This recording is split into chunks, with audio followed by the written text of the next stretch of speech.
మనం చేయాలి. ఏం చేయాలి? దేవుడు నీకు ఏదైతే అప్పగించాడో అప్పగించిన దాన్ని ఏం చేయాలంట? కాపాడుకోవాలి.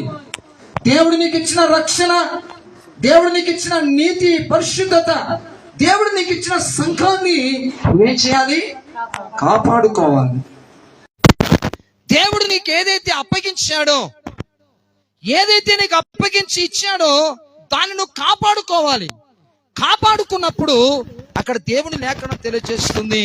ఏమన్నాడు చూడండి, నీవు ఏ పని పూనుకొనినను ఎక్కడ తిరిగినను ఎలాగ ప్రవర్తిస్తావంట? వివేకము. వివేకం ఏం చేస్తుంది? ప్రమాదము రానియదు, నష్టము రానియదు, సమస్యలు ఇరుకోనియదు, నీకు ఎలాంటి పరిస్థితి నీ మీదకి రానియవు, ఎలాంటి స్థితిగతుల మీదకి రానియదు. అనగా వీటన్నిటి నుండి ఆయన సంరక్షించి కాపాడగలిగినటువంటి విధానాలు. ఎప్పుడు నీకు అప్పగించింది ఏదైతే ఉందో దాన్ని నువ్వేం చేసుకోవాలి? కాపాడుకోవాలి. దాన్ని కాపాడకుండా విచ్చలవిడిగా విడిచిపెట్టి నిన్ను నువ్వు కాపాడుకోవడానికి ప్లాన్ చేసుకుంటూ నిన్ను నువ్వు కాపాడుకోవడానికి అనేకమైన ప్రయత్నాలు చేస్తున్నప్పుడు పిల్లరా, ఆయన ఇచ్చిన రక్షణ విడిచి, ఆయన ఇచ్చిన నీతి, పరిశుద్ధత, ఆయన ఇచ్చినటువంటి సంఘాన్ని, సన్నిధిని నిర్లక్ష్యం చేసి నిష్టానుసారంగా నువ్వు పూనుకొని ప్రయత్నాలు చేస్తే దానిలో ప్రయోజనం ఏమి ఉంటుందా? ఎవరు చెప్తున్నారు ఈ మాట? ఎవరు చెప్తున్నారు? రాసుకోండి, అన్లైన్ చేసుకోండి. అక్కడ చూడండి ఎంత చక్కగా రాశాడో. ఎందుకు అంటే దావీదు మరణకాలం సమీపించినప్పుడు సల్మోనుకు చెప్తున్నటువంటి మాటలు ఇవి. సల్మోనా, నేను నీకు అప్పగించాను, అప్పగించిన దాన్ని నువ్వు ఎలా చేయాలంట? జాగ్రత్తగా కాపాడుకో. హల్లెలూయా. దేవుడు ఏదైతే మనకు అప్పగించాడో, రక్షణ కావచ్చు, విశ్వాసం కావచ్చు, నీ జీవితంలో నీ కుటుంబాన్ని కావచ్చు, సంఘములో అనగా నీకు ఇచ్చిన బాధ్యత ఏదైనా కావచ్చు, ఏం చేయాలంటే దాన్ని కాపాడుకో. కాపాడుకోకుండా ఏమైపోతుంది? అంతే. ఇప్పుడు బంగారు ఇల్లు వేసుకున్నావండి, ఇట్లా పోతున్నావు, అమ్మా అట్లా పోతున్నావేం తల్లి, అన్నీ వేసుకొని బజార్లో వెళ్తున్నావు, ఎవడను పట్టుకుని లాగితే అంటే ఎవరు లేకుతారు అని అడ్డం వెళ్ళారు అనుకోండి, ఏం జరుగుతుంది? జరిగిందే జరుగుతుంది. ఏం చేయాలి? వివేకంగా ఉండాలి. హల్లెలూయా. అనగా ఉంది కదా అని ఇష్టానుసారంగా వెళ్తే ఎవడో ఒకడు కన్నేసి ఏం చేస్తాడు? దాన్ని లాక్కొని బిక్కొని వెళ్ళే పరిస్థితి వస్తుంది. అప్పుడు కుయ్యో ముర్రు అంటే ఏమీ లేదు. రక్షణ కూడా అదే. నీకు ఇచ్చిన రక్షణ విలువైనటువంటిది. నీకు ఇచ్చిన విశ్వాస జీవితము, నీకు ఇచ్చిన సంఘము, అది చాలా ప్రాముఖ్యమైనటువంటి విషయాలు. ఇవి నీ జీవితంలో అవి వాటిని కాపాడుకుంటూ ఉండాలి, దాన్ని సంరక్షించుకుంటూ ఉండాలి. మన కుటుంబాన్ని మనకు కలిగినటువంటిది ఎలాగైతే కాపాడుకుంటున్నామో పిల్లరా, నీకు ఇచ్చిన విలువైనటువంటి విషయాలకు వచ్చి, దేవుడు నీకు ఇచ్చినటువంటి ఆ ప్రాముఖ్యమైనటువంటి విషయాలకు వచ్చి నువ్వేం చేయాలి? కాపాడుకోవాలి, రక్షించుకోవాలన్నటువంటి సంగతిని ఇక్కడ భక్తుడు తెలియజేస్తున్నటువంటి మాటలు. ఆయన మార్గం అనుసరించి నడిచినడలా నువ్వు ఏ పని పూనుకులను ఎక్కడ తిరిగినను అన్నిట్లో ఏమిస్తాడు దేవుడు? వివేకముగా నడుచుకుంటావు. ఎందుకని?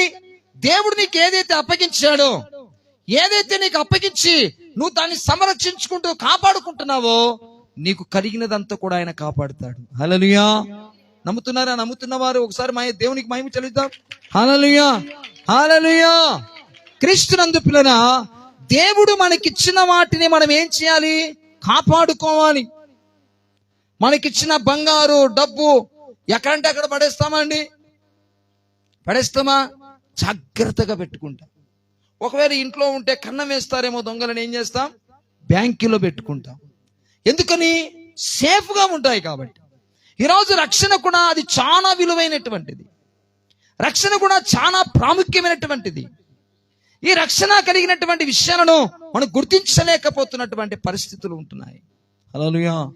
క్రీస్తునందు ప్రియ దేవుని సంఘమా, ఈరోజు మనల్ని మనము పరీక్షించుకోవలసింది తండ్రి వల్ల పొందినటువంటి ఇవి ఆజ్ఞలు. ఈ ఆజ్ఞానుసారమైనటువంటి విధానాలు మనం నడుచుకోకపోతే, సరి చేసుకోలేకపోతే మన పరిస్థితి ఎంత భయంకరంగా ఉంటుందో చూడండి. యెషయా గ్రంథం 30:21 కూడా చూడండి. సత్యమును అనుసరించి నడుచుటలో ఆయన కనుగొన్నటువంటి విషయాలు. 30 అధ్యాయం 21 మీరు కుడికైనను తిరిగినను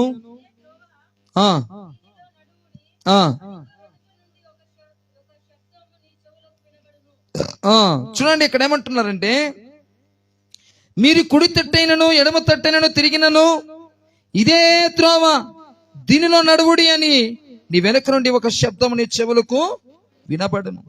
అనగా లోకంలో చాలా సార్లు భ్రమపరచు ఆత్మలు తిరుగుతూ ఉంటాయి.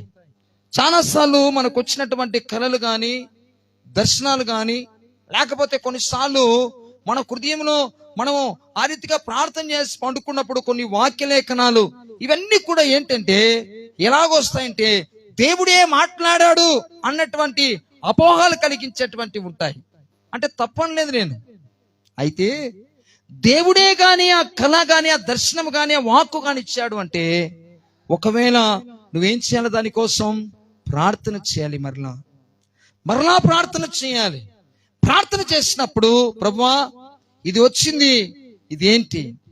దీని వలన నాకేమైనా మేలా, సంఘానికి మేలా, లేకపోతే దీని ద్వారా ఎవరికైనా అవసరం ఉన్నదా అని మనం ప్రార్థన చేయగలిగినప్పుడు, ప్రభువా ఇది నాకు అర్థం కావడం లేదు, నాకు అర్థమయ్యే విధానంలో నాకు బోధించని తెలియజేసి ప్రార్థన చేసినప్పుడు, తిరిగి ఒకవేళ అదే అయితే తిరిగి దేవుడు మరలా అదే ఇస్తాడు. ఒకవేళ అప్పటికి కూడా ప్రభువా నాకు ఇంకా నాకు దాన్ని గూర్చినటువంటి ప్రస్తావన సరిగా నాకు గ్రహించలేకపోతున్నానని ప్రార్థన చేయగలిగినప్పుడు ఖచ్చితంగా మూడోసారి కూడా చూస్తాడు.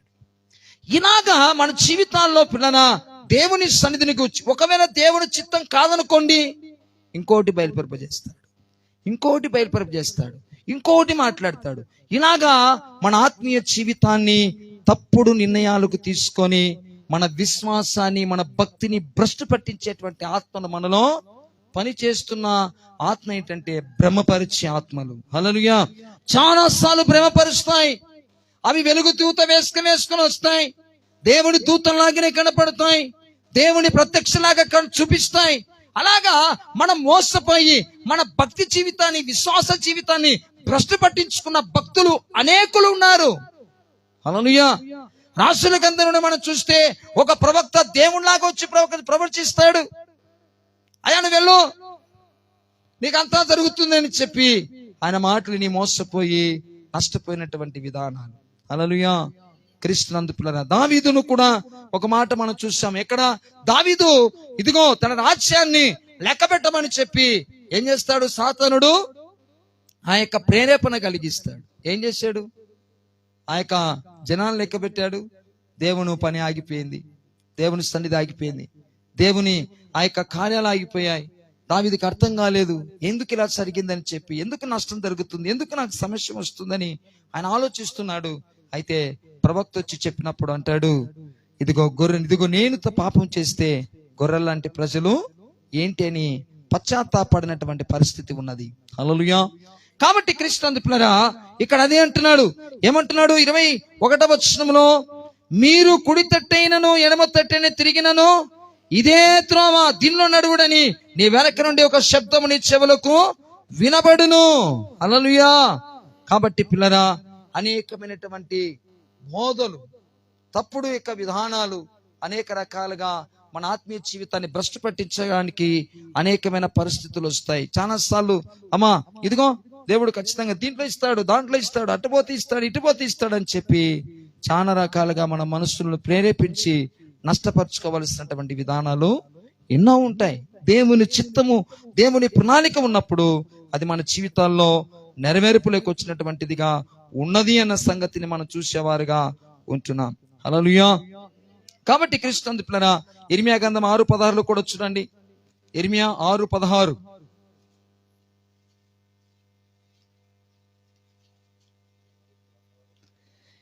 యెహోవా ఇలాగు సెలవిచ్చుచున్నాడు, మార్గములలో నిలిచి చూడుడి, పురాతన మార్గమును గూర్చి విచారించుడి, మేలు కలిగే మార్గం ఏది అడిగి అందులో నడుచుకొనుడి, అప్పుడు మీకు నెమ్మది కలుగును.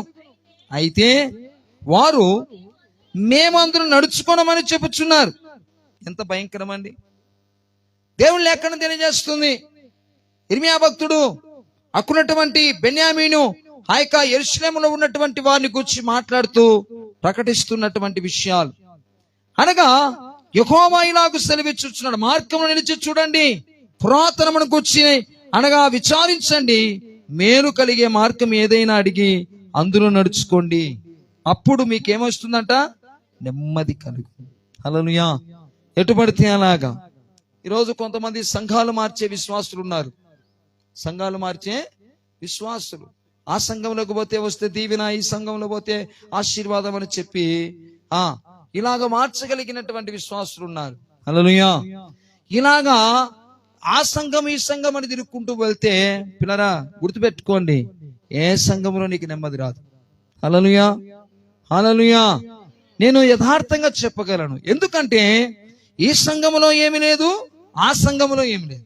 ఆ సంఘములో ప్రభు సన్నిధి ఉంది, ఈ సంఘములో కూడా ప్రభు సన్నిధి ఉంది. అంటే ఇక్కడికి అక్కడికి వ్యత్యాసం ఏముంది అంటే, ఇక్కడ ఏముంది? గద్దించే వాక్యం ఉంది. అక్కడేముంది? ఆశ. జోలబాడుతున్నా. ఆశకు జోలబాడలా? మెప్పించే వాక్యం. ఆశను దేవుడు దీవించాడు, రాబోతున్న దినాల్లో ఇంకా దీవిస్తాడు, ఆశీర్వదించబోతున్నాడు అంటే ఆశ సింహాసనం ఎక్కుతుంది. ఎక్కించంగా పాస్టర్ గారండి, నా గురించి మీరు భలే ప్రార్థన చేశారండి, దేవుడు మాట్లాడాడు. హల్లెలూయా. ఇలాంటి పప్పులే మన దగ్గర. హల్లెలూయా. గద్దించేవాడు. ఒక ఆయన మా దగ్గరికి వచ్చాడు, పేరు చెప్పను, ఆయన అన్ని తిరుగుతుంటాడు, అప్పుడప్పుడు మన దగ్గర కూడా వస్తుంటాడండి. అయితే నేను ఆయన కూర్చోబెట్టి చెప్పాను, నాది ఎట్లుంటుందంటే ఖండితంగా ఉంటుంది. రేపు దినాన సంఘంలో కూడా అలాగే ఉండాలి, సంఘస్థులు కూడా అలాగే ఉండాలి. నేను సంఘంలోనే చెప్పాలనుకున్నాను, మీరు ఎదుట పడ్డారు, మీరు అటు ఇటు తిరిగేదానికంటే ఒక చోట స్థిరంగా ఉండిపోండి, అది బాగుంటుంది అని. కరెక్టే అన్నాడు. ఎందుకు నేను ఈ విషయాలు చెప్తున్నానంటే, 3 చోట్లకు పో, నాకేం లేదు, తిరిగేది నువ్వే, ప్రయాసపడేది నువ్వే, నష్టపోయేది ఎవరు? నువ్వే. ఎందుకని? ఇప్పుడు నేనేమో ఇది చెయ్యొద్దు ఇలాగుండాలి, ఇది చెయ్యొద్దు ఇలాగుండాలంట. అక్కడికి పోతే ఇందాక పొగిడానుగా, పొగడుతున్నాడు.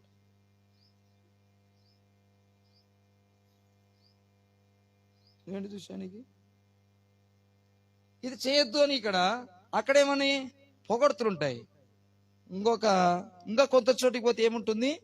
వాళ్ళకి సంతోషం, ఆశీర్వదించబోతున్నాడు, దీవించబోతున్నాడు, చప్పట్లు కొట్టు. ఇలాంటి ఏమైపోతుంది? వాళ్ళకి ఆశీర్వాదం ఆశీర్వాదం ఆశీర్వాదం ఆశీర్వాదం అని ఉన్న భక్తి కాస్త పోగొట్టుకున్నటువంటి. హల్లెలూయా. వాక్యం మన బ్రతుకులో లేకపోతే నీకు ఆశీర్వాదం రానే. ఇందాక మనం చదువుకున్న యెషయా గ్రంథంలో, అది ఏది రాసుల గ్రంథంలో కదా, రాసుల గ్రంథం ఏమనుంది చూడండి, ఒకసారి చదవండి. 2-3 వచనంలో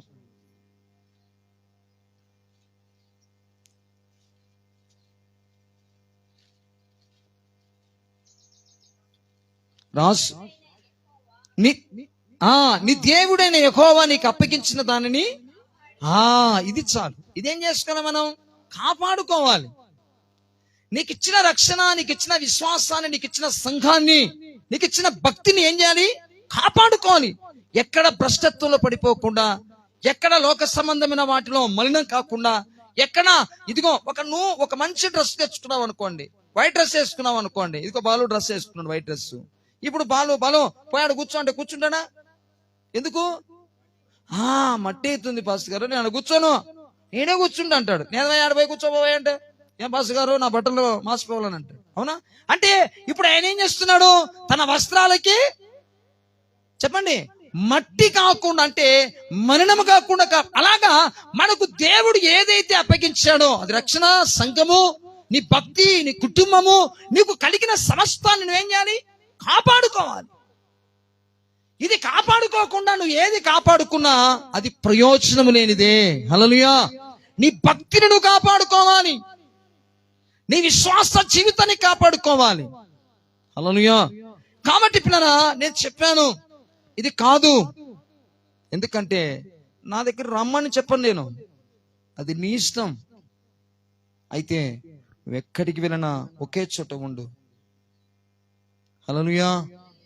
గూడు విడిచి పక్షి, ఒక సామెత బైబిల్లోనే సామెతల గ్రంథంలో ఉంటుంది. గూడు అనగా అటు ఇటు తిరిగేవాడు, ఇల్లు విడిచి తిరుగువాడు గూడు విడిచి పక్షితో సమానం అంట. ఇల్లు విడిచి తిరుగువాడు గూడు విడిచి తిరుగు పక్షితో సమానం. అది మంచిది కాదు, అది ఆశీర్వాదం రాదు, కుటుంబంలో నెమ్మది ఉండదు. కాబట్టి ఒకవేళ వారు ఎక్కడైనా వెళ్ళని ఒక చోట స్థిరంగా ఉండడము అది వాళ్ళకు ఆశీర్వాదం. ఎందుకంటే ఆ వాక్యము చేత కట్టబడతారు. అది మెప్పించే వాక్యమే కావచ్చు, పొగిడే వాక్యమే కావచ్చు, గద్దించే వాక్యమే ఉండొచ్చు, అది ఏదైనా కావచ్చు. ఆ సంఘము ద్వారా ఆ తీర్పులో దేవుడే వారికి అనగా తీర్పు తీర్చి వారిని తీసుకోవాల్సినటువంటి విధానము ఉంటుంది. ఇలాగన్నీ మారుకుంటూ పోతే ఏది కూడా ఉండదు. అందుకే ఇర్మియా గ్రంథం 6వ అధ్యాయం ఏమంటున్నాడు అంటే, ఎక్కడ 6వ అధ్యాయము 16వ వచనం, యెహోవా ఇలాగ మార్గములను నడిచి చూడండి, పురాతన మార్గమును గురించి విచారించండి, మేలు కలుగు మార్గం ఏది అని అడిగి అందులో నడుచుకోండి. అనగా నీకు, నీ జీవితానికి, నీ కుటుంబానికి, నీ బ్రతుకులకు ఏది మేలుకరం ఉంది, ఏది ఆశీర్వాదకరంగా ఉంది, ఏది రక్షణ ఇచ్చేది ఉంది, ఏది నిత్య జీవం ఇచ్చేది ఉందో అది నువ్వు తెలుసుకో. క్రీస్తునందు పిల్లరా, ఈరోజు లోకంలో అనేక మార్గాలు ఉన్నాయి. ఏ మార్గము కూడా ఏమి ఇవ్వదు, నిత్య జీవము ఇవ్వదు. అది ఒక మార్గమే.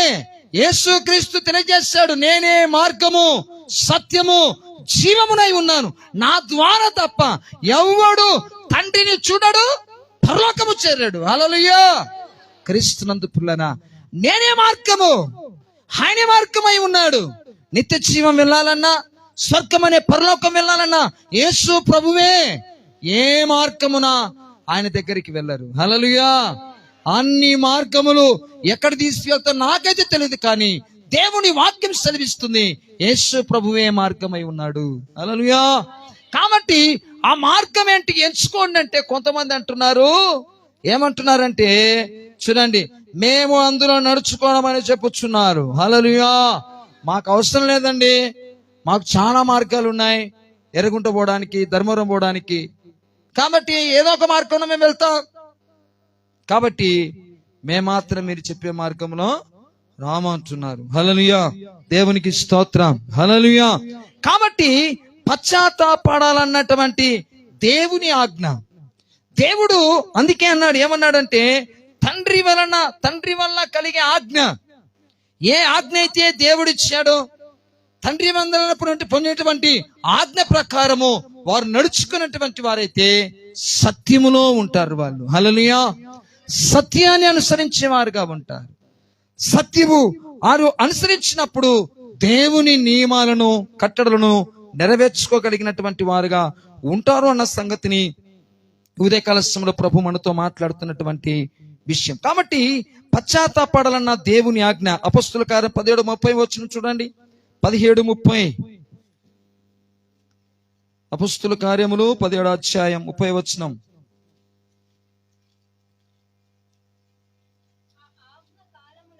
ఆ అజ్ఞాన కాలమున దేవుడు చూచి చూడనట్టుగా ఉండెను. ఇప్పుడైతే అంతటను అందరును ఏం పొందాలి? ఏం పొందాలమ్మా? మారు మనసు పొందారా? మారు మనసు పొందారా? పొందాం. మారు మనసు అంటే మన క్రియలు నూతన క్రియలు,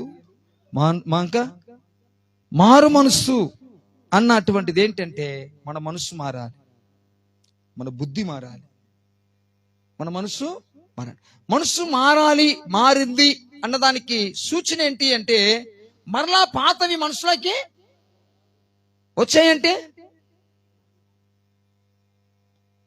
మరి అలాగే ఉందమా?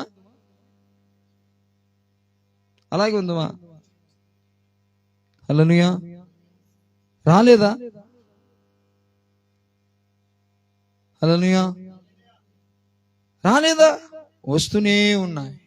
అంటే మనం మారు మనసు పొందామని చెప్పుకుంటూ మనల్ని మనమే మోసగుచ్చుకుంటున్నటువంటి విధానం. హల్లెలూయా. మారు మనస్సు, పౌలు అదే ఇక్కడ చెప్తున్నటువంటి మాట. పశ్చాత్తాపడాలనేటువంటి దేవుని ఆజ్ఞ. పశ్చాత్తాపము లేదు మానవుని యొక్క హృదయంలో. మనుషుని యొక్క హృదయంలో ఎప్పుడు పశ్చాత్తాపం వస్తుందంటే, నువ్వు మారు మనసు పొంది ఉన్నప్పుడు ఖచ్చితంగా నీకేమొస్తుంది? పశ్చాత్తాపం వస్తుంది.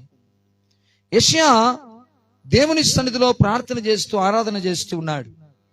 6వ అధ్యాయంలోకి వెళితే అక్కడ అంటాడు, అయ్యో రాజును చూచి తిని నిన్ను నశించి తిని, ఇదిగో కెరాబులు శరాబుల మధ్య సైన్యములకు అధిపతి యెహోవా, ఇదిగో నేను కన్నులారా చూచి తిని, అయ్యో నేను ఎక్కడ చచ్చిపోతాను అన్నట్టుగా దేవుని సన్నిధిలో ప్రార్థన చేయడం ప్రారంభించాడు.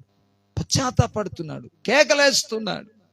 అపవిత్రమైన పెదవులు గలవాడను, అపవిత్రమైన జనాంగ మధ్య ఉన్నవాడను, అయ్యో నేను రాజును చూచి తిని నశించి తిని అని కేకలేస్తున్నాడు. వెంటనే దేవుడు ఏం చేశాడు? ఆ పశ్చాత్తాపడినప్పుడు, ఆ కన్నీరు కాచినప్పుడు, ఆ రోదనత్వాన్ని విన్నప్పుడు దేవుడు కారుతో తీసిన అగ్ని తీసుకొని తన పెదవులను కాల్చివేశాడు. కాల్చివేస్తే తిరిగి అప్పుడు దేవుడు అంటాడు, నా నిమిత్తం ఎవరు వెళుతారు? హల్లెలూయా. నా నిమిత్తం వెళుతారంటే యెషయా ఏమన్నాడు? నేను కాదు ప్రభువా, ఇంకొకరిని పంపిస్తాలే అన్నాడా? ప్రభువా ఇదిగో నేనున్నాను, నన్ను పంపు. ఇది మార్పు, ఇది మారు మనస్సు. అంటే ఒకప్పుడు దేవుని సన్నిధిలోనే ఆరాధన చేసేవాడుగా ఉండిపోయాడు. ఇప్పుడు ఏం చేస్తున్నాడు? ప్రభువుకు సాధనంగా ఆయన పని చేయడానికి ముందుకు వెళుతున్నటువంటి వాడిగా ఉంటున్నాడు. కాబట్టి పిల్లరా, మారు మనస్సు. ఎందుకంటే మనలో దుర్మార్గత, అబద్ధాలు, మోసము వీటన్నిటిని విడిచిపెట్టి సత్యములో నడుచుకోవడం అన్నటువంటి సంగతి ఆజ్ఞలు మనకు తెలియజేస్తున్నాయి. ఏమున్నాయి మనలో? ఇంకా అబద్ధాలు ఉన్నాయి, దుర్మార్గత, అబద్ధాలు అనగా మోసము. వీటన్నిటిని మనం విడిచిపెట్టుకోకుండా సత్యములో నడుచుకున్నాము, సత్యములో ఆయన ఆజ్ఞను మేము పాటిస్తున్నాం అన్నటువంటిది అది మనము గ్రహించలేనటువంటి విషయాలు. హల్లెలూయా. కాబట్టి ఈ సంగతులన్నీ కూడా మరి యోహాను ఆ యొక్క గాయిలో చూసినటువంటి విధానాన్ని బట్టి యోహాను భక్తుడు అతను ఎంతగానో ఆయన మరి ప్రార్థిస్తూ మరి ఆ రీతిగా దేవునికి అప్పగించుకుంటున్నటువంటి విషయాల గురించి మనం చూస్తూ ఉంటున్నాం. కాబట్టి ఇంకొక వచనాన్ని మనం చూసుకొని ఇంకా ముందు భాగంలోకి మనం వెళ్దాం. కాబట్టి పిల్లరా చూడండి, సమయం అయిపోవచ్చింది. యోహాను, ఇదే 3వ యోహాను 4వ వచనం చూడండి. 4వ వచనం,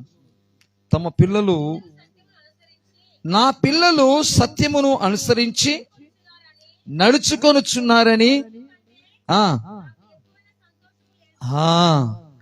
నా పిల్లలు సత్యమును గురించి నడుచుకున్నారని వినుట కంటే నాకు ఎక్కువైన సంతోషం ఇంకొకటి లేదు. నిజమే పిల్లరా, ఇంతవరకు మనం చూసుకున్నట్లుగా మన పిల్లలు ఆ రీతిగా దీవెనకరమైన స్థితిలోకి వెళుతున్నప్పుడు, వారు ఎదుగుతూ ఉన్నప్పుడు, వారు ప్రజల్లో కానీ సమాజంలో కానీ ఒక మంచి పేరు కలిగి, మంచి నేమ్ కలిగి వాళ్ళు జీవిస్తూ ఉంటున్నప్పుడు తల్లిదండ్రులు కోరుకున్నది అంతకంటే గొప్ప భాగ్యం ఏమీ ఉండదు. ఈరోజు సంఘములో కూడా సేవకుడు ఆ రీతిగా సంఘములో ఉన్న బిడ్డలు, సంఘ విశ్వాసులు దేవునికి ఇష్టంగా, దేవునికి నమ్మకంగా, యథార్థంగా వారు జీవించాలి, వాక్యానుసారంగా నడుచుకోవాలన్నటువంటి ఆ తపన, ఆరాటముతో సేవకుడు అనేక రకాలైనటువంటి విషయాలు బోధిస్తూ ఉన్నప్పుడు ఈరోజు సంఘములో అనేక రకాలైనటువంటి విధానాల్లో ఆ రీతిగా కొందరు ఇదిగో ఇది నా కోసమే అంగీకరించవలసిన వారు కొంతమంది అయితే, ఇందాక మనం చూసుకున్నాం, అందరూ అనగా మార్పు చెందగలిగిన వారుగా ఉన్నారా? కొందనే. అలాగా సంఘమును అనేక రకాలైనటువంటి విధానాల్లో మనుషులు పాడు చేసుకుంటున్నటువంటి వారిని గూర్చి భక్తులు రాస్తున్నటువంటి మాటలు. కాబట్టి సత్యము అనుసరించి నడుచుకొనుచున్నారని వినుట కంటే నాకు ఎక్కువైన సంతోషము లేదు. కాబట్టి గాయను గూర్చి యోహాను భక్తుడు ఎంతో శ్రద్ధగా, ఎంతో మరి ఆత్మీయంగా బలపరుస్తూ మాట్లాడుతున్నటువంటి సంగతులై ఉన్నాయి. హల్లెలూయా. కాబట్టి యోహాను భక్తుడు ఆ సంఘములో గాయని గూర్చి, ఆయన సంఘములో అతని గూర్చి చెప్పిన సాక్ష్యాన్ని గూర్చి ఆయన ఎంతో సంతోషించినటువంటి విషయాన్ని మనం చూస్తున్నాం. ఏంటి ఆయనలో ఉన్నటువంటి అనగా ఏంటి ఆయన అంగీకరించిన సత్యం? కొరింథీకి రాసిన పత్రిక మొదటి పత్రిక 4వ అధ్యాయం చూద్దాం. 4వ అధ్యాయం 14 నుంచి చూద్దాం. ఇక్కడ పౌలు చూడండి కొరింథీ సంఘముతో మాట్లాడుతున్నాడు. మిమ్మల్ని సిగ్గుపరచాలని కాదు, ఏమంట, నా ప్రియమైన పిల్లలని మీకు బుద్ధి చెప్పుటకు ఈ మాటలు రాయిచున్నాను. చదవమ్మా 17. క్రీస్తునందు మీకు ఉపదేశకులు 10,000 మంది ఉన్నను, తండ్రులు అనేకులు లేరు. క్రీస్తు యేసునందు సువార్త ద్వారా నేను మిమ్మును కంటిని గనుక మీరు నన్ను పోలి నడుచుకునే వారై ఉండవలనని మిమ్మల్ని బతిమాలు కొనుచున్నాను. ఇందు నిమిత్తము ప్రభువునందు నాకు ప్రియుడును నమ్మకమైన నా కుమారుడును తిమోతిని మీ యొద్దకు పంపి ఉన్నాను.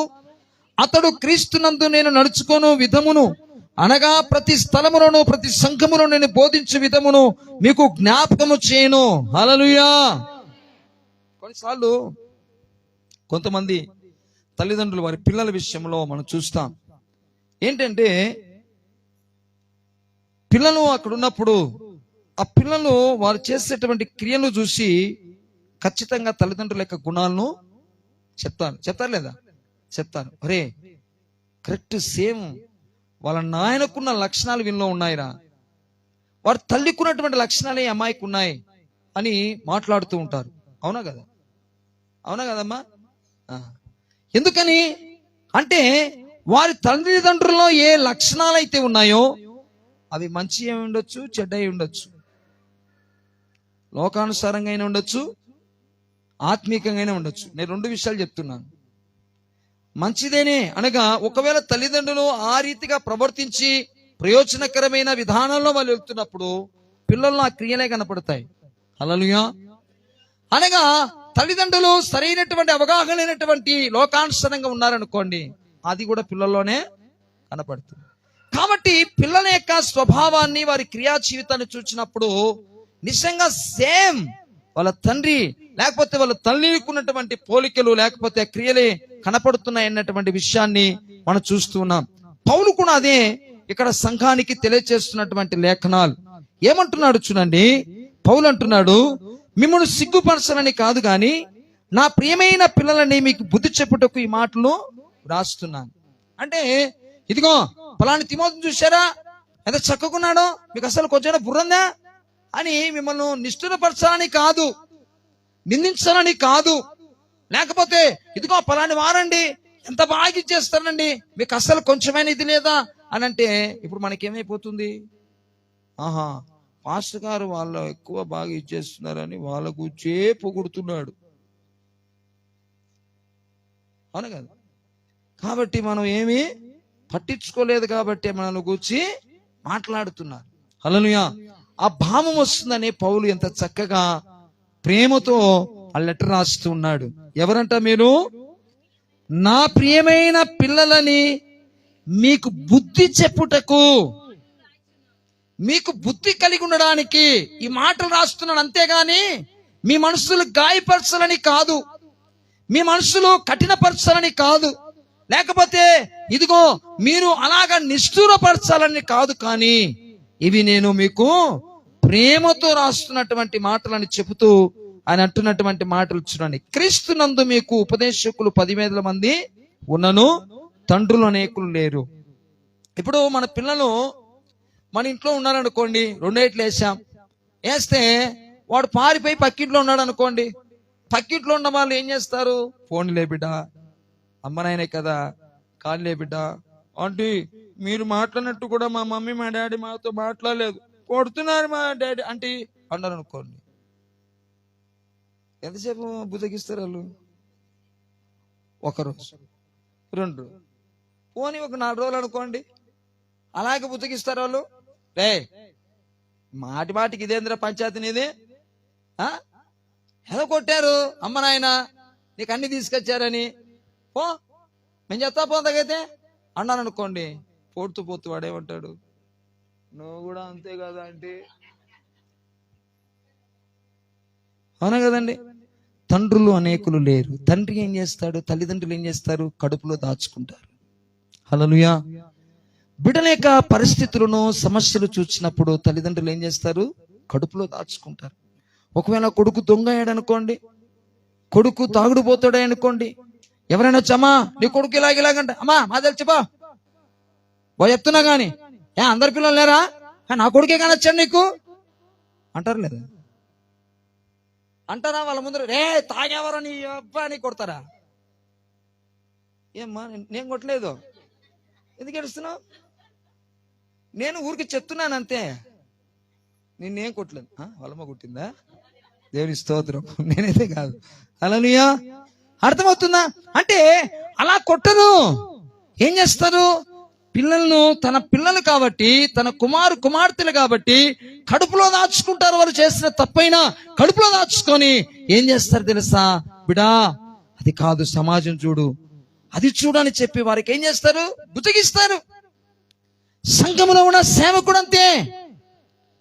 సంఘములో ఉన్నటువంటి సేవకుడు కూడా సంఘ బిడ్డలు తన పిల్లల వలె, కుమార్తెల వలె వారిలో ఉన్న లోపాలను ఎత్తి చూపాడంటే వాడు తండ్రే కాదు, వాడు ఆత్మీయుడే కాదు. హల్లెలూయా. అనగా వాక్యము చేత హెచ్చరిస్తున్నప్పుడు అది ఎత్తి చూపుతున్నాడని కాదు.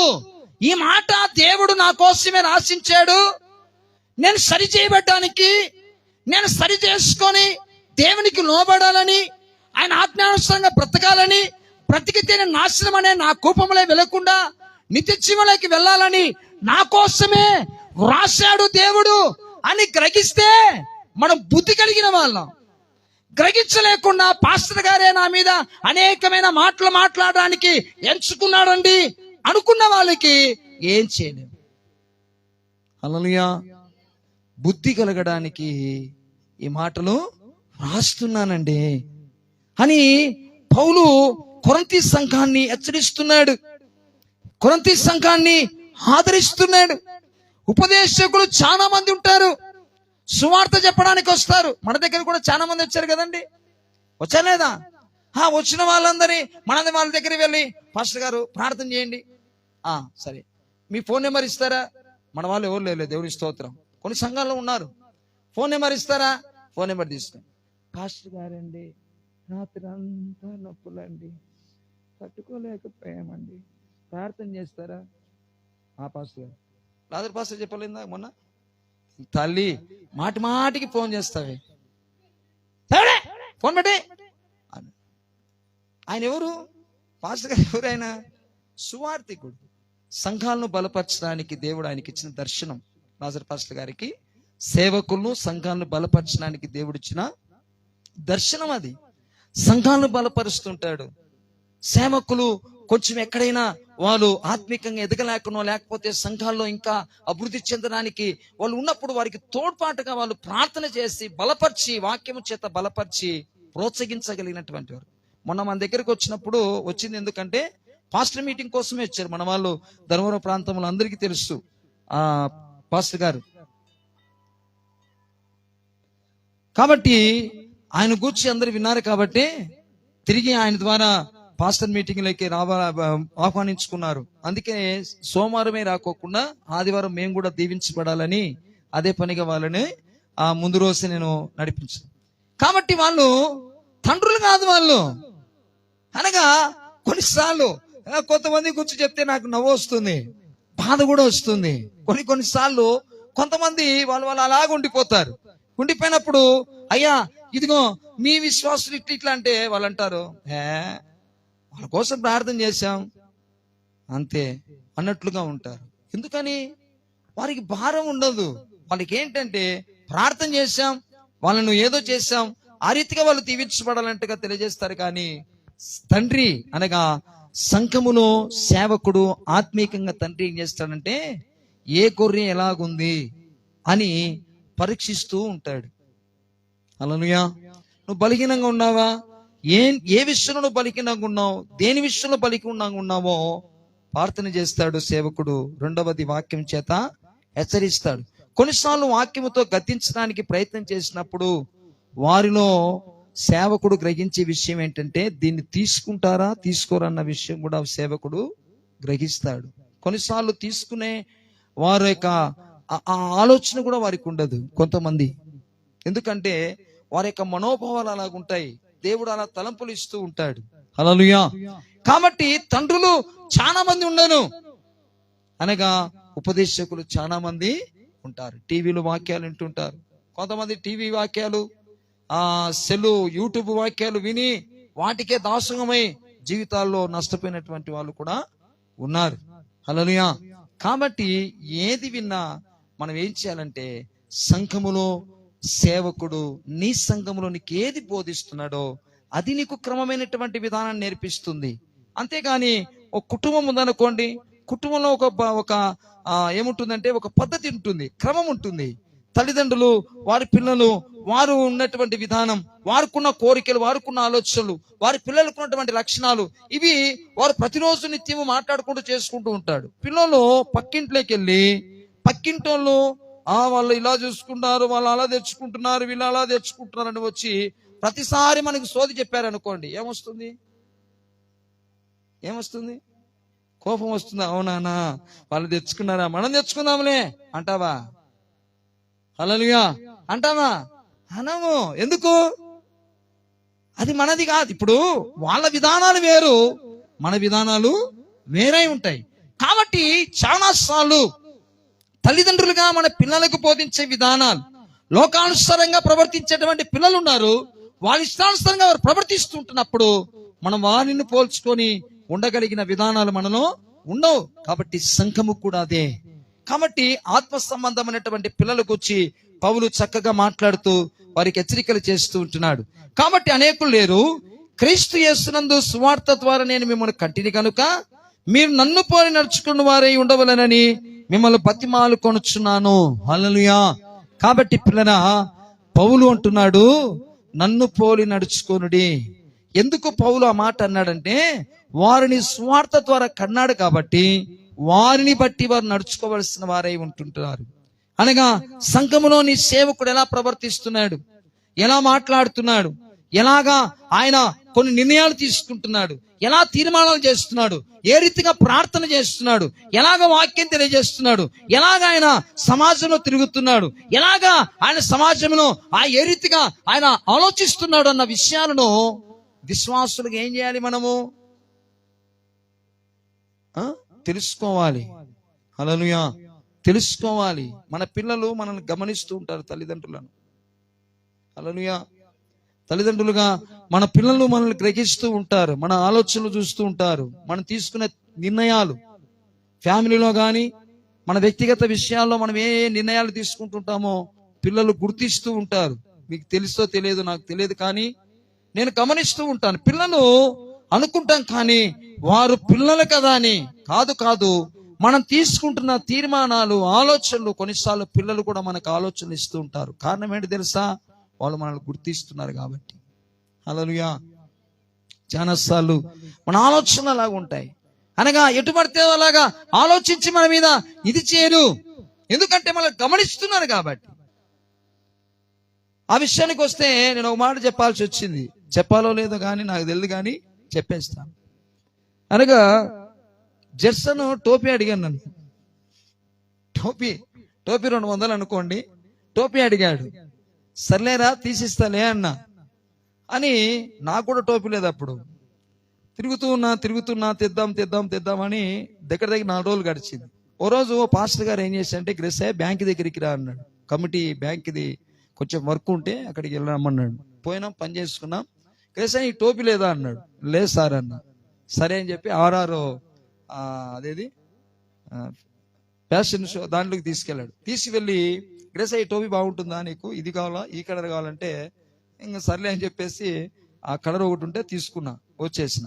టోపీ పెట్టుకొని జెర్సన్ దగ్గర పోయాను, క్యారీ తీసుకొని. చూసి డాడీ ఈరోజు మాకు కూడా అన్నా, ఒరే దేవుడిచ్చారా నాకు అన్నా. హల్లెలూయా. దేవుడిచ్చాడంటే వాడంటాడు నాకు కూడా ఈరోజు దేవుడు ఇస్తాడంటే సరేలేరా ఈరోజు తీపిస్తాలే అన్న. సరేలేరా అని చెప్పి ఆ వారం అంతా గడిచిపోయింది. హల్లెలూయా. హల్లెలూయా. కొన్నిసార్లు పిల్లలు మనల్ని గమనిస్తూ ఉంటారు, మనం ప్రవర్తించే ప్రవర్తన, మనం చేసే విషయాలు. నా కొడుకునని నేను గొప్ప చెప్పలేదు, కానీ చాలాసార్లు చాలా కుటుంబాల్లో మన క్రియలను కూడా చూస్తారు. దాన్ని బట్టి మనము వారికి చెప్పే విషయాలు కూడా చెప్పినప్పుడు కొన్నిసార్లు వారు మనం ప్రవర్తించేటువంటి విధానం సరిగా ఉండి నువ్వు మాట్లాడితే దాన్ని వారు తీసుకుంటారు. కొన్నిసార్లు మనం సరిగా ఉండకుండా మన పిల్లలను విషయాలు మాట్లాడితే వాళ్ళు తీసుకోరు, ఎదురు మాట్లాడతారు. అప్పుడు మనము ఎక్కడున్నామో ఆలోచించుకోవాల్సిన పరిస్థితి వస్తుంది. సంఘము కూడా అంతే. విశ్వాసులైనటువంటి వారు సేవకుని యొక్క విధానాలు గుర్తించినప్పుడు, సేవకుని ఎదిరించగలిగిన విధానాలు ఎప్పుడొస్తాయి? సంఘానికి, సమాజానికి విరుద్ధంగా ప్రవర్తించినప్పుడు ఏమొస్తాయి? వ్యతిరేకతలు వస్తాయి. అందుకే పౌలు స్పష్టంగా మాట్లాడాడు, కాబట్టి నేను సువార్త ద్వారా నేను మిమ్మల్ని కన్నాను, కాబట్టి నన్ను పోని నడుచుకోండి అని మాదిరి చూపిస్తూ ఉన్నాడు. ఈరోజు మన మాదిరి ఎవరంటే మొదటిగా యేసు ప్రభువు. యేసు ప్రభు మీ కొరకు ఏర్పాటు చేసిన సేవకుడు మనం గుర్తుంచుకోవాలి. మనం అటు ఇటు తిరుగుతున్నటువంటి వారమా? విశ్వాస జీవితంలో నిలకడగా ఉంటున్నామా? మనం ఏది సాధించాలన్నా ఇదిగో విశ్వాసంతో సాధించగలిగిన వారుగా ఉంటున్నామా అన్న సంగతులు మనం ఎరిగిన వారుగా ఉండాలి. అయా ఇదిగో అయా మాకిచ్చిన సేవకుడు, లేకపోతే మా కొరకు ఏర్పాటు చేసిన సేవకుడు, ఆయన ద్వారా రక్షించబడినటువంటి మా జీవితాలు, ఆయన విధానాలు, ఆయన జీవిత విధానాలు, ఆయన క్రమము, ఆయనకున్నటువంటి పద్ధతిని ఇదిగో మనం ఎప్పుడైతే అనుసరించగలిగిన వారుగా ఉంటామో పిల్లరా, మన ఆత్మీయ జీవితంలో ఆ ఫలాలను మనము అనుభవిస్తాం. పౌలు అదే ఖండితంగా చెప్పాడు. పోలి నడుచుకున్న వారే ఉండవలనని మిమ్మల్ని బతిమాలుకొనుచున్నాను. హల్లెలూయా. బతిమాలుకొనుచున్నాను. ఇందు నిమిత్తము ప్రభువునందు నాకు ప్రియుడును నమ్మకమైన నా కుమారుడగు తిమోతిని మీ యొద్దకు పంపి ఉన్నాను. చూశారండి, ఛాలెంజ్గా పంపాడు. తిమోతిని పంపాడు. తిమోతి నా ప్రియమైన కుమారుడు అని చెప్తున్నాడు. హల్లెలూయా. పంపి ఉన్నాను. క్రీస్తు నందు నేను నడుచుకున్న విధానము అనగా ప్రతి స్థలములోను, ప్రతి సంఘములోను నేను బోధించు విధమును మీకు జ్ఞాపకము చేయను. హల్లెలూయా. అయ్యా మా డాడీ ఆయన మాట్లాడిన విషయం గాని, ఆయన ప్రార్థించినప్పుడు గాని, ఆయన కోరుకున్నప్పుడు గాని, ఆయన ఎక్కడ ఉన్నా ఇదిగో ఆయన గురించి నాకు తెలుసు అని మన పిల్లలు మన తండ్రికి వచ్చి వారి తల్లిదండ్రులకు వచ్చి ఎలా సాక్ష్యం ఇస్తారో ఈరోజు సంఘము అలా సాక్ష్యం ఇచ్చేదిగా ఉండాలి, కానీ పనికి మాలిన ఆలోచన ఇచ్చే సంఘముగా ఉండదు. మా సేవకుడు ఇట్లండి అని అంటున్నావంటే నీ సేవకుని నువ్వు ఇంకా గుర్తించలేకపోతూ ఉన్నావు. హల్లెలూయా. అనగా సేవకుని కూర్చి తప్పుడు నిర్ణయాలు ఆలోచన కలిగి ఉన్నావు అంటే ఈరోజు మనము ఎలా దీవించబడుతున్నామన్న సంగతిని చాలా మంది ఎరగలేకపోతున్న పరిస్థితి. అందుకే పౌలు ఖండితంగా చెప్పాడు, నేను మీ మధ్యకు నా కుమారుడైన తిమోతిని పంపిస్తున్నాను. నేను ఎక్కడ ఏం మాట్లాడుతున్నానో, ఏం బోధిస్తున్నానో, ఏం చేస్తున్నానో ఇదిగో ఆయనే ఏమంటున్నాడు అక్కడ, నేను బోధించే విధమును మీకు ఏం చేస్తాడంట, జ్ఞాపకం చేస్తున్నాడు. హల్లెలూయా. కాబట్టి క్రీస్తునందు పిల్లరా, 2004లో పరిచర్యకు వచ్చినటువంటి మీ సేవకుడు లేకపోతే ఈరోజు నేను ధైర్యంగా చెప్పగలను, అప్పుడు ఇప్పుడు ఒకేలాగా నేను మాట్లాడేటువంటి విధానం ఇప్పటి వరకు కూడా నేను ఎవరి దగ్గర వెళ్ళి ఏది రహస్యంగా గాని లేకపోతే దొమ్మిగా గాని ఎప్పుడు కూడా వెళ్ళి బతిమలాడింది లేదు, అడుక్కుంది లేదు. హల్లెలూయా. ఇది నేను పబ్లిక్ లో ఎక్కడ చెప్పమని చెప్తాను. ఈరోజు దేవుడు నాకు ఇచ్చిన సంఘము, నేను కష్టపడి అనగా ఇదిగో పని చేసుకుంటూ నా భార్య అనగా పాస్టమ్మ మరి స్కూల్కి వెళ్ళి ఆమెకు వచ్చేటువంటి దాని ద్వారా పిల్లల ఫీజులు కట్టుకుంటూ ఈరోజు ఈ పరిచర్య జరిగిస్తూ ఉన్నాం. హల్లెలూయా. అంతేగాని ఎవరో ఇస్తున్నారని ఈ సంఘాన్ని పరిచర్యను కొనసాగించి తిని ఏదో ఇష్టానుసారంగా మేము జీవించలేదు. మా అవసరతలు ఉన్నాయని ఏ విశ్వాసి దగ్గరికి వెళ్ళి అయ్యా ఇదిగో మాకు కౌరతం ఉంది, అవసరం ఉంది, మాకేమైనా తీర్చండి, మా పిల్లల ఫీజుల కోసం, మా కుటుంబ అవసరతల కోసం అని అడిగిన పరిస్థితి కూడా ఉందా? ఏ రోజున వచ్చాం మీ దగ్గరికి? ఎప్పుడైనా విశ్వాసులుగా సంఘములో మీరు దీవించబడ్డానికి మీ మొదటి భాగం ఏమన్నాం. ఆ మొదటి దశ భాగం కూడా ఏమిస్తున్నారో అది మీ అంతరాత్మకు తెలుసు, మీ మనస్సాక్షికి తెలుసు. అంతేకాని మీరు ఇచ్చే దశ భాగం ఇదా అండి అని ఏ రోజు ప్రశ్న లేదు. ఎందుకని? ఇస్తే దీవించబడేది మీరు, లేకపోతే శాపం తెచ్చుకునేది మీరు. నాదేమి లేదు. హల్లెలూయా. బైబిల్ స్పష్టంగా చెప్తుంది మలాకి గ్రంథంలో, మీరు దొంగలై ఉన్నారు అన్నాడు. ఇంత స్పష్టంగా దేవుడే మాట్లాడుతున్నప్పుడు ఇంకా మనం దాచుకొని మరి ఇంకా బిగపట్టుకొని ఉన్నామంటే ఆ దొంగవో దొరవో అది నీవు దేవుడు చూసుకోవాల్సిన పరిస్థితి. కాబట్టి చెప్పుట నా వంతు, కార్యం చేయట ఆయన వంతే ఉంది. అంతేకాని మిమ్మల్ని శోధించి మిమ్మల్ని ఇబ్బంది పెట్టి మిమ్మల్ని కష్టపెట్టి మిమ్మల్ని విసిగించి చేయాల్సిన పరిస్థితి నాది కానే కాదు. హల్లెలూయా. అలాంటి వాళ్ళు ఉన్నారు. అది వారు దేవుడు చూసుకోవాల్సిన పరిస్థితి. కాబట్టి పౌలు తిమోతిని గురించి కొరింథీ సంఘానికి సాక్ష్యం ఇస్తున్నాడు. మీ మధ్యకు నేను తిమోతిని పంపించాను. నేను ఏదైతే బోధించాను, నేను ఏదైతే చేస్తున్నానో ఆయన ఏమంటున్నాడంట, అవి మీకు జ్ఞాపకము చేస్తాడు. హల్లెలూయా. కాబట్టి నా ద్వారా మీరు రక్షించబడి మీరు ఎంతగా బోధించబడుతున్నారు, ఎంతగా నిలబడిన వారుగా ఉంటున్నారు, కాపాడుకోగలిగిన వారుగా ఉంటున్నాడని పౌలు వారికి ఈ రీతిగా బుద్ధి చెప్పడానికి ప్రభు మాట్లాడుతున్నటువంటి విషయాలు. కాబట్టి క్రీస్తునందు పిల్లరా, గలతీ పత్రిక 4:19 కూడా ఈ మాట చెప్పి మనం ముగించుకుందాం. గలతీ పత్రిక 4:19 వచనంలో కూడా ఓ మాట రాస్తాడు వస్తున్న పౌలు. పిల్లలారా, క్రీస్తు స్వరూపము మీ యందు ఏర్పడు వరకు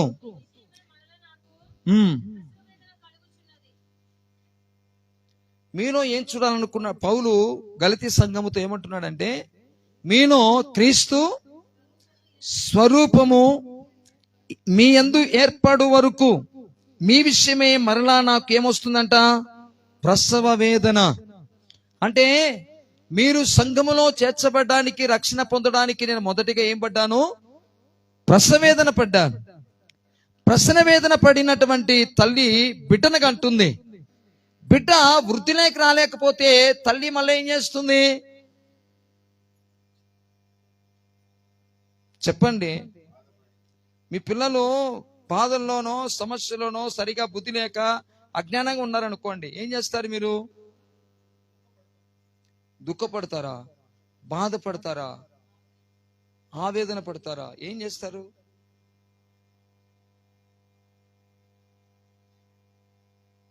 ఇప్పుడు ప్రసవేదన వచ్చినప్పుడు ఎలాగుంటుంది పరిస్థితి? బిడ్డలు కన్నా తల్లులకు తెలుస్తుంది. ఏమండి, పిల్లల పరిస్థితి సరైన అవగాహన లేనటువంటి సమయంలో పిల్లలు అదే పరిస్థితి, తల్లిదండ్రులు కూడా అదే రోదనతో ఉంటారు. హల్లెలూయా.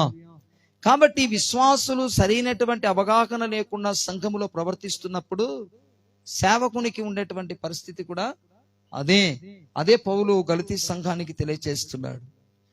మీ యందు క్రీస్తు స్వరూపము ఏర్పడాలని ఏమంటున్నాడు? మీ విషయమే మీరు క్రీస్తు స్వరూపమునకి రావాలి. క్రీస్తు యొక్క మహిమైశ్వరం కలిగిన వారుగా, క్రీస్తు యొక్క స్వరూపం, ఆయన క్రియ, ఆయన విశ్వాస్యత, ఆయన ఇచ్చిన రక్షణ యొక్క కాపాడుకుంటూ ఆ భక్తి జీవితంలో మీరు అలాగా ఉండాలి అన్నటువంటి విషయంలో నేను మరలా ప్రసవ వేదన పడవలసి వచ్చింది అన్నాడు. అంటే అర్థం ఏంటి? వారు మార్గము తప్పిపోయారు. వారు మరలా మార్పు చెంది కలిగినటువంటి జీవితాలకు ఉండిపోయారు. హల్లెలూయా. క్రీస్తునందు పిల్లరా, ఈరోజు సత్యమందు మనము నిలబడినటువంటి వారుగా ఉంటున్నామా? అనగా సత్య ప్రవర్తన విషయంలో, అనగా గాయు ఏ రీతిగా అయితే ఆయన గూర్చి సాక్ష్యం ఇస్తున్నారో సంఘము ఈరోజు నీ గూర్చి ఏ సాక్ష్యం ఇవ్వబడుతుంది? నీ గూర్చి సంఘానికి ఏ సాక్ష్యం ఇవ్వబడుతుంది? నిన్ను నడిపిస్తున్నటువంటి సేవకునికి నీ ద్వారా ఏ సాక్ష్యం వస్తుంది? ఈరోజు పిల్లరా, వీటన్నిటిని నువ్వు కాపాడుకొని సంరక్షించుకోకపోతే పౌలు అన్నాడు, క్రీస్తునందు క్రీస్తు స్వరూపం యందు ఏర్పడు నిమిత్తము మరలా నాకేమొస్తుంది?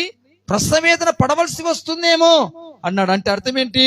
మీరు ఇంకా క్రీస్తు స్వరూపంలో ఉన్నట్టుగానే ఉన్నారు, కానీ క్రీస్తు స్వరూపంలో మనము మన పోలికను పోగొట్టుకున్నాము. అనగా క్రీస్తు స్వరూపమును ధరించుకున్న వారుగా ఉన్నాం. యేసు ప్రభు మన నిమిత్తమై తన ముఖమును సొగసైన స్వరూపము లేకోకుండా ఎందుకంటే ఆయన మహిమా స్వరూపాన్ని మనకివ్వడానికి ఆయన సొగసైనను స్వరూపమైనను లేకుండా కోల్పోయినటువంటి వాడుకున్నాడు. ఈరోజు అటు రక్తంలో కడగబడి ఇంకా దౌర్భాగ్యపు స్థితిగతుల్లో ఉంటున్నామేమో. కాబట్టి పిల్లరా, గాయని గూర్చి ఇంకా చాలా విషయాలు ఉన్నాయి. మనం కొన్ని విషయాలు మనం ధ్యానించాం 4వ వచనం వరకే. కాబట్టి ఆ పిల్లలు సత్యమును అనుసరించి నడుచుకొనుచున్నారని వినుట కంటే నాకు ఎక్కువైన సంతోషము ఏముంది. కాబట్టి ఈరోజు పిల్లరా, మన విశ్వాస జీవితాన్ని బట్టి, మన రక్షణ జీవితాన్ని బట్టి, ఈ సంఘములో ఎదుగుతున్నటువంటి మనల్ని బట్టి, ఈరోజు సమాజంలో మన విశ్వాస జీవితాన్ని కొనసాగించుకున్న విధానాన్ని బట్టి దేవుడు సంతోషిస్తున్నాడా?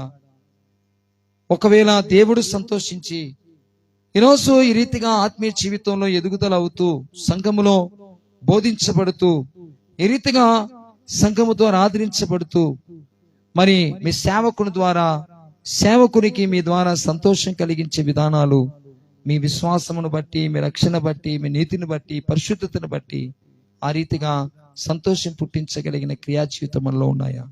ఒకసారి ఆలోచించేయండి. అయ్యా, నా విశ్వాసమును బట్టి దేవుడు సంతోషించేవాడుగా ఉన్నాడు. ఎదిగో నా భక్తి జీవితమును బట్టి, నా యథార్థతను బట్టి ప్రభు అనగా మా కొరకు ఏర్పరిచినటువంటి సంఘము గాని, సేవకుడు గాని సంతోషించేటువంటి విధానంలో మేము బ్రతుకుతున్నామన్న విషయం మనం ఎప్పుడైనా గ్రహించామా? ఒకసారి ఆలోచించేయండి. హల్లెలూయా.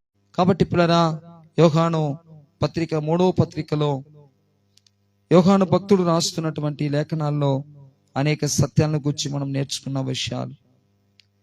కాబట్టి గాయు ఎలాగైతే దేవుని యొక్క నీతిని, సత్యమును ఎరిగి భక్తుడైన యోహాను సంతోషించాడట, ఈరోజు సంఘము ద్వారా కోరుకుంటున్నది, సేవకుడు కానీ ప్రభు కానీ కోరుకున్నది ఒకటే.